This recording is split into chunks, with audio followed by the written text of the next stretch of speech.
Hello बच्चा party, क्या हाल चाल है सभी के यार। एकदम फर्स्ट क्लास हो, एकदम फर्स्ट क्लास हो। सभी को राम राम, जय श्री राम, जय श्री राम।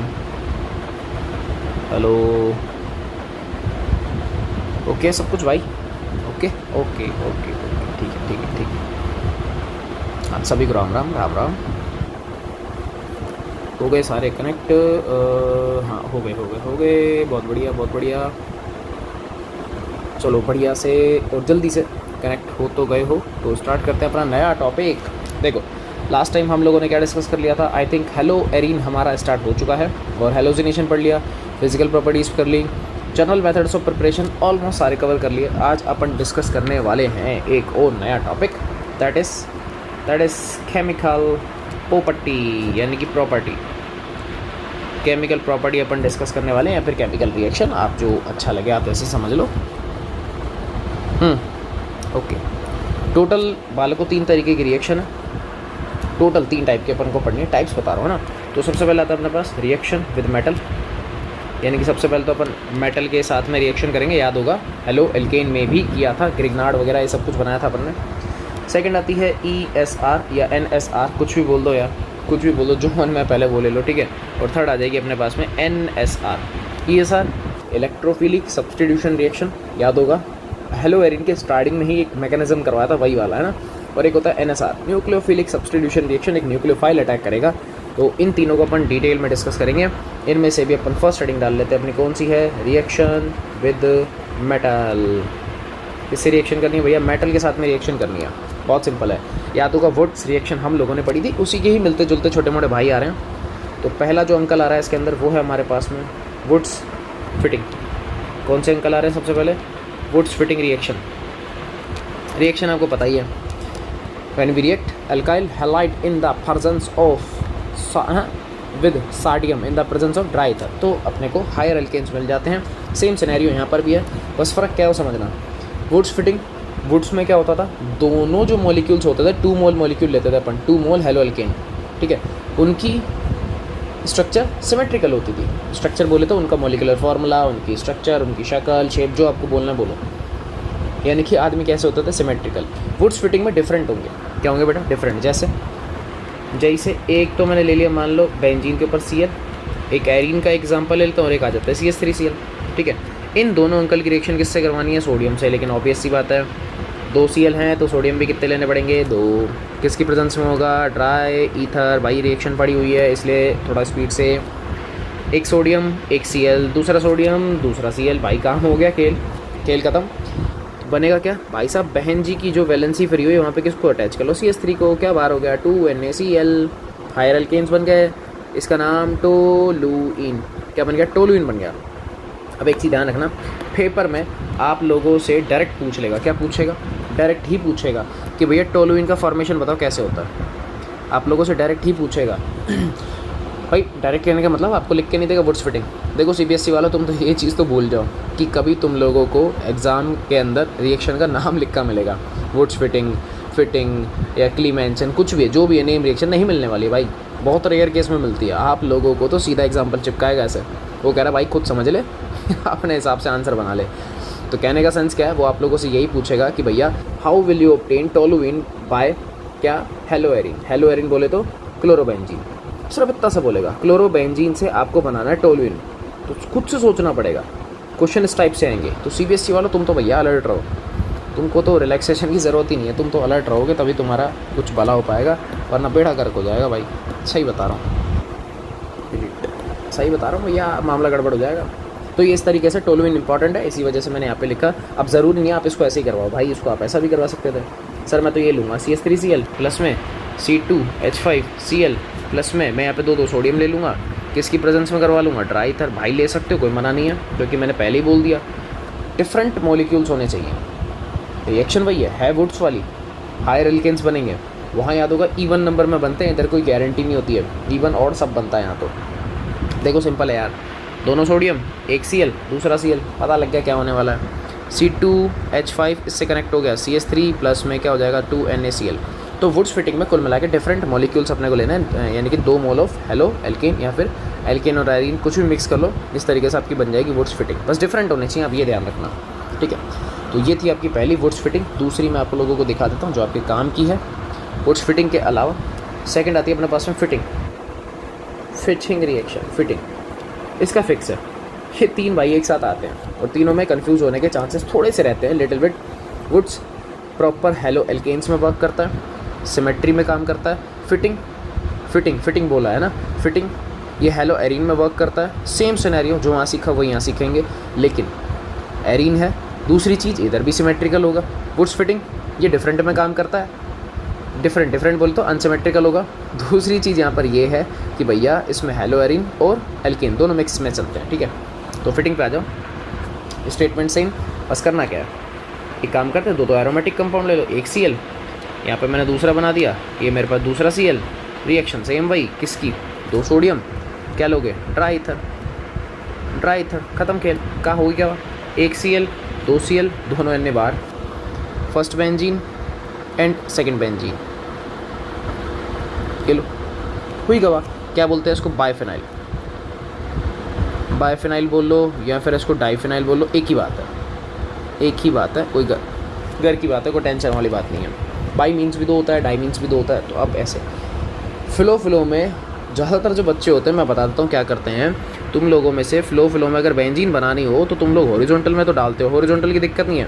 तुम लोग इस कार्बन को ऐसे कनेक्ट करते हो, देखो जिसको मार्क कर रहा हूँ, इस कार्बन की वैलेंसी है 6, पॉसिबल नहीं है भाई, ये गलत बनेगी, ये डाइफिनाइल नहीं है, ये ध्यान रख लेना। ये बाइफिनाइल या डाइफिनाइल नहीं होता है, ये नहीं होता है, ये ध्यान रख लेना।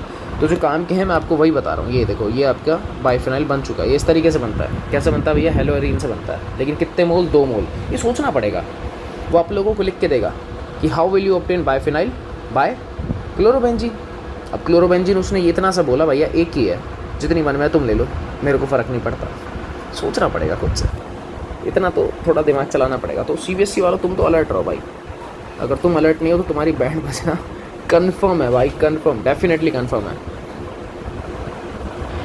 है तुम्हारा। तो नेक्स्ट करें, नेक्स्ट चलो एक इंपॉर्टेंट क्वेश्चन करवाता हूँ, लेकिन अपने पास जो दूसरी हेडिंग है वो पहले उठा लेते हैं। अब एक कौन आ गया, ये सेकंड जो हेडिंग आ रही है अपने पास में वो आ रही है NSR। पहले मैं ये करवा देता हूँ, न्यूक्लियोफिलिक सब्स्टिट्यूशन रिएक्शन। इसका जो सबसे फेमस क्वेश्चन है, अपन पहले वही करेंगे, ठीक है, अपन पहले वही करने वाले हैं, ठीक है। सबसे फेमस क्वेश्चन इसका बताऊंगा। ये लिखता है कि why halo arenes are less reactive against हैं टुवार्ड्स, कुछ भी लिख लो, टुवार्ड्स NSR।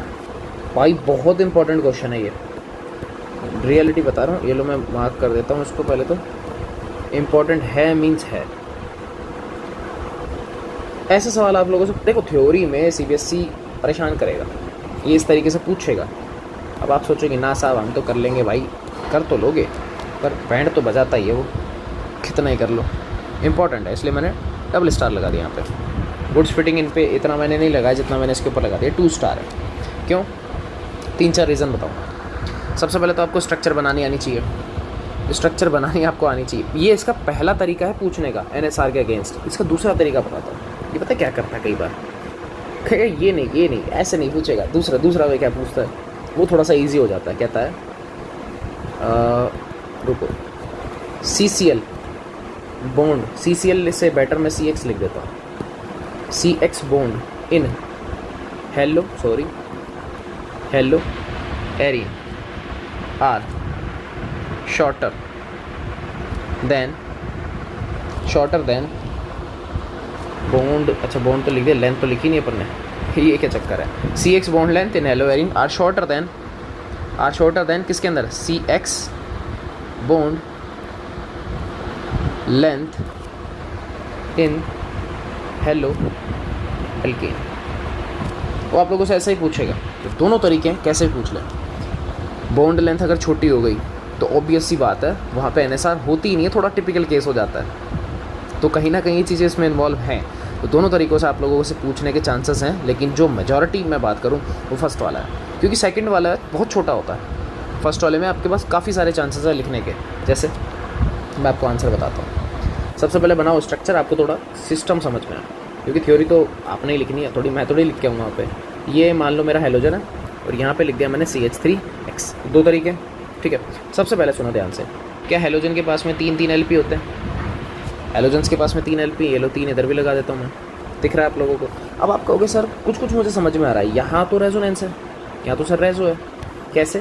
सर देखो इसको यहाँ मूव करो, ये यहाँ पे आ जाएगा। यहाँ तो सर रेजोनेंस है। अब मेरे को एक चीज़ बताओ, अगर रेजोनेंस होगा, रेजोनेंस अगर हुआ तो क्या ये जो ग्रीन वाला बॉन्ड है यहाँ के डबल बॉन्ड नहीं आएगा? अगर रेजोनेंस हुआ तो कुछ स्ट्रक्चर आपकी ऐसी बनेगी ना, मैं एक ही बना रहा हूँ, ज़्यादा नहीं बना रहा। डबल बॉन्ड X 1 2 3 4, इसके ऊपर आ जाएगा बेटा पॉजिटिव चार्ज, यहाँ आएगा नेगेटिव बॉन्ड बॉन्ड। क्या डबल बॉन्ड नहीं आ चुका है यहाँ पे? बात तो सही है सर। ये देखो ना यार, ये C था, ऊपर X है, ये देखो ये C है, ये देखो ये कार्बन है, यानी कि C है। अरे यही तो है, CX बॉन्ड की तो बात हो रही है। अबे बात तो सही है सर, डबल बॉन्ड कैरेक्टर आ रहा है। पहले सिंगल बॉन्ड था, अब डबल बॉन्ड हो गया, तो बॉन्ड लेंथ सर कम हो रही है, बॉन्ड लेंथ कम हो रही है। और अगर बॉन्ड लेंथ कम होती है तो इसका मतलब उसको ब्रेक करना हार्ड है। जैसे जैसे जैसे जैसे ये पेंसिल है, ये स्टाइलस है, आपको दिख रहा होगा, ये लो स्टाइलस है। अभी अगर इसका बॉन्ड लेंथ है, जहाँ से मैंने इसको टच कर रखा है, यहाँ से अगर मैं पकड़ रखा है, इसको मैं अगर ब्रेक करूँ यहाँ से, 2 पार्ट्स हो जाएंगे, बॉन्ड लेंथ है। लेकिन अगर मान लो मेरे पास पेंसिल ही सिर्फ इतनी सी होती, तो सिर्फ इतनी सी होती, अब इसको टफ, मतलब इसको ब्रेक करना थोड़ा सा टफ होता। यही है डबल बॉन्ड का नेचर। भाई ये पूरा है सिंगल बॉन्ड, मैंने क्या किया, ये बॉन्ड तोड़ा, इसके ऊपर लगा दिया एक और, लेयरिंग आ गई, ये लो ये डबल बॉन्ड बन गया। मान लो ना भाई, ये लो ये डबल बॉन्ड आ गया अपने पास। डबल बॉन्ड को ब्रेक करना हार्ड होता है क्योंकि उसकी बॉन्ड लेंथ हो जाती है कम। अब अगर बॉन्ड लेंथ कम हो जाएगी तो उसका बॉन्ड टूटेगा नहीं, और टूटेगा नहीं तो ऑब्वियस सी बात है NSR रिएक्शन नहीं हो सकती है। यही तो गेम है। तो इसका मतलब पहला जो लॉजिक आ रहा है मेरे पास वो ये आ रहा है, ड्यू टू रेजोनेंस इफेक्ट। पहला जो लॉजिक है वो क्या था, ड्यू टू रेजोनेंस इफेक्ट, या फिर मैं इसको बोल सकता हूँ पार्शियल डबल बॉन्ड कैरेक्टर। मैं ये भी तो बोल सकता हूँ कि पार्शियल डबल बॉन्ड कैरेक्टर आ गया, जिसकी वजह से बॉन्ड लेंथ हो गई कम, तो रिएक्टिविटी क्या हो जाएगी, रिएक्टिविटी हो जाएगी कम। अब मैं ऐसे क्यों बोल रहा हूँ, क्योंकि देखो भाई न्यूक्लियोफाइल जो अटैक करेगा, कहाँ अटैक करेगा, मैं पेन चेंज कर लेता हूँ, ये ब्लू कलर ले लेते हैं। सुनो, न्यूक्लियोफाइल जो है वो यहीं तो अटैक करेगा ना भाई, इस वाले कार्बन पे ही तो न्यूक्लियोफाइल अटैक करेगा। सिंपल सा लॉजिक है। अब उसको अटैक करने के लिए वो चाहता है कि जल्दी से जल्दी X बाहर निकल जाए, फटाफट से X रिलीज़ हो जाए। और X रिलीज़ बेटा तभी होगा जब उसकी बॉन्ड लेंथ होगी ज़्यादा, ठीक है। अगर बॉन्ड लेंथ ज़्यादा होती तो वो ईजीली चुपचाप बाहर निकल जाता। जैसे दूसरे आप केस में देखो, CH3X वाले में देखो क्या हो रहा है। अगर इसमें ध्यान से देखोगे तो बॉन्ड इधर जा रहा है, यहाँ शिफ्ट हो रहा है ऑलरेडी, क्योंकि एक तो प्लस आई लगाता है, हेलोजन कह रहा है मैं तो माइनस आई लगाऊंगा। सारा पैसा देखो हेलोजन खींच रहा है, जिसकी वजह से CH3 के ऊपर पार्शियल पॉजिटिव और इसके ऊपर पार्शियल नेगेटिव। अब अगर न्यूक्लियोफाइल को अटैक करना भाई, वो इसके ऊपर आराम से अटैक कर लेगा ईजीली। यहाँ पे मैं लिख रहा हूँ टेक इट ईजी ब्रो, बहुत ईजीली। यहाँ थोड़ा टफ है, यहाँ प्रॉब्लम है, लेकिन वहाँ पे आराम से अटैक हो रहा है। तो पहला रीज़न क्या है अपने पास, पहला रीज़न आया सर, इसमें बेंजीन में क्या था, रेजोनेंस आया, जिसकी वजह से आ गया पार्शियल डबल बॉन्ड कैरेक्टर, और डबल बॉन्ड आते ही बॉन्ड लेंथ हो जाती है कम, तो रिएक्टिविटी हो गई कम। व्हाट्स NSR, क्या बात समझ में आ गई? और तुम्हारा आंसर भी मिल गया कि बॉन्ड लेंथ कम होती है, पता लग गया ना क्यों। पहला रीज़न क्या था, रेजोनेंस इफेक्ट आ गया। दूसरा रीज़न, दूसरा लॉजिक आपको मैं बताता हूँ, फिर से स्ट्रक्चर बना लेंगे इसमें क्या है। तो दूसरा लॉजिक मैं आपको फिर से बता देता हूँ। यहाँ पे हेलोजन है, ठीक है। अब सुनना, 1 2 3 4 5 और 6, ठीक, कोई दिक्कत वाली बात नहीं है। अगर आप इसका हाइब्रिडाइजेशन चेक करोगे, इसका हाइब्रिडाइजेशन है sp2, 1 2 3, डबल बॉन्ड तो हम काउंट ही नहीं करते, LP + BP वाला ट्रिक सिखा रखा है। थोड़ा यहाँ पे भी आ जाओ, थोड़ा इधर भी चेक कर लेते हैं। सर इसका हाइब्रिडाइजेशन तो sp3 है, हाँ। परसेंटेज एस कैरेक्टर अगर मैं निकालूंगा, इसका परसेंटेज एस कैरेक्टर जो है वो है बेटा 33.3, लेकिन यहाँ अगर मैं बात करूँ परसेंटेज एस कैरेक्टर वो है 25%, सिर्फ 25% है। ये भी निकालना सिखाया आपको मैंने, ठीक है। परसेंटेज एस sp2 में होता है 33.3, मैक्सिमम होता है sp का 50% होता है, मैक्सिमम sp का, इससे ज़्यादा किसी का नहीं होता, ठीक है। आप सुनना, इधर भी क्या कर रहे हैं, पर सिंपल सा केस है। अगर आप लोगों ने 11th पढ़ी हो, वहाँ पे लिखवाया था, अगर परसेंटेज एस कैरेक्टर हो गया ज़्यादा, अगर परसेंटेज एस कैरेक्टर ज़्यादा हो जाता है तो बॉन्ड लेंथ कम हो जाती है, क्योंकि एक दूसरे के इन्वर्सली होते हैं। अब फिर से वही वाली बात है, अगर शायद बॉन्ड लेंथ कम हो गई, इसका मतलब या फिर रिएक्टिविटी फिर कम हो जाएगी, रिएक्टिविटी फिर से क्या हो जाएगी भाई, कम। इसका मतलब न्यूक्लियोफाइल बेचारा फिर से अटैक नहीं कर पा रहा, अटैक ही नहीं कर पा रहा है। परसेंटेज एस कैरेक्टर ज़्यादा करोगे तो बॉन्ड लेंथ क्या हो जाएगी, कम हो जाएगी। ऑटोमेटिक आंसर आ गया कि परसेंटेज एस कैरेक्टर तो बेंजीन का ज़्यादा है, क्योंकि sp2 है, बेंजीन बोले तो हेलो एरिन, और परसेंटेज एस कैरेक्टर कम है हेलो एल्केन का, तो एल्केन का बॉन्ड लेंथ ज़्यादा, मतलब उसकी रिएक्टिविटी ज़्यादा। अगेन न्यूक्लियोफाइल कहाँ पर इजीली अटैक कर लेगा भाई? इजीली यहाँ अटैक करेगा, यहाँ इधर लिख रहा हूँ NU minus easily attack, easily attack किस केस के अंदर भाई? इस केस के अंदर, इस केस में, लेकिन sp2 वाले में नहीं ना। बात समझे? तो यहाँ पे दो रीज़न प्रॉपर आ गए, पहला रेजोनेंस आया, दूसरा अपने पास क्या आ गया? परसेंटेज एस कैरेक्टर आ चुका है। तीसरा बताओ, कुछ बताओगे? हिंट विंट दोगे मुझे? कुछ बता दो यार, कुछ अगर याद आ रहा हो तो। कुछ याद आ रहा है? थोड़ा बहुत बता दो यार, थोड़ा सा थोड़ा तो बता दो यार। चलो यार, अब तुम लोग नाटक कर रहे हो तो कोई बात नहीं, नोट्स में करवाया हुआ वैसे तो। पोलैरिटी, नेक्स्ट टॉपिक आता है अपने पास पोलैरिटी। पोलर इसी के अंदर है ना, नेक्स्ट टॉपिक यानी कि इसी के अंदर। सुनना, ये तुम्हारी प्यारी सी बेंजीन, ठीक है, ऊपर हेलोजन SeCH3X, ये भी हेलोजन। अब सुनना ध्यान से, बेंजीन रेजोनेंस करवा रही है, तो मैं ऐसा बोल दूँ कि सारा पैसा ऊपर से कहाँ जा रहा है? नीचे की तरफ जा रहा है, क्योंकि रेजोनेंस इफेक्ट लग रहा है। पर अगर हेलोजन से तुम बात करो तो हेलोजन कहता है यार मैं तो -I भी लगाता हूँ, इसका मतलब पैसा तो मैं भी खींचूंगा, क्या दोनों के एरो अपोजिट डायरेक्शन में है, जिसकी वजह से पोलैरिटी, इस मॉलिक्यूल में पोलैरिटी क्या हो गई? कम। पोलैरिटी कम होने का मतलब भाई चार्ज सेपरेशन कम हो रहा है, चार्ज का डिफरेंस कम आ रहा है। लेकिन इधर देखो, ये कह रहा है मैं तो +I लगाता हूँ, हेलोजन कह रहा है ही मैं तो -I लगाऊंगा, सारा पैसा भैया तेरे से खींच के ले जाऊंगा। इसका मतलब एक ही डायरेक्शन में सारा पेमेंट जा रहा है, एक ही डायरेक्शन में, जिसकी वजह से CH3 के ऊपर पॉजिटिव चार्ज, हेलोजन के ऊपर नेगेटिव चार्ज, पोलैरिटी बहुत ज़्यादा हो गई भाई, पोलैरिटी ज़्यादा हो गई। और पोलैरिटी ज़्यादा होती है, चार्ज सेपरेशन जितना ज़्यादा प्लस बनाओगे, न्यूक्लियोफाइल उतनी जल्दी अटैक करेगा। इसका मतलब ये हुआ कि अगर पोलैरिटी कम होती है तो भैया फिर से उसकी रिएक्टिविटी क्या हो जाती है? कम हो जाती है।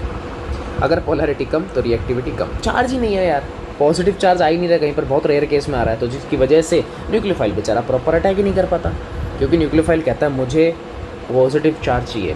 न्यूक्लियोफाइल का मतलब होता है न्यूक्लियस लवर, जिसको प्लस से प्यार है, तो वो नहीं दोगे तो नहीं आएगा, सिंपल सी बात है यार।